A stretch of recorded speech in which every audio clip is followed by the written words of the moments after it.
SIR मतलब बिहार की जनता से उनका वोट चोरी करने का तरीका। पहले छुप के करते थे, अब खुलेआम सबके सामने। आज उनका प्रेस कॉन्फ्रेंस होता है, मैं उनसे पूछना चाहता हूं, आपने कानून बनाया, आपने सीसीटीवी का कानून बनाया,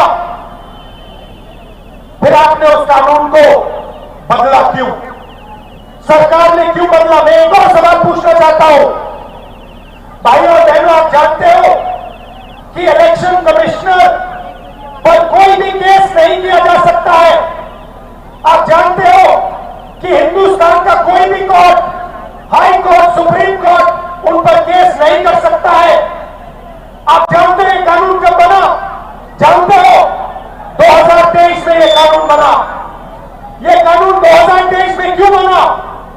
क्योंकि नरेंद्र मोदी और अमित शाह ये चाहते हैं कि इलेक्शन कमीशन के खिलाफ कोई कार्रवाई नहीं कर पाए, क्योंकि इलेक्शन कमीशन उनकी मदद कर रहा है, उनके साथ वोट चोरी कर रहा है।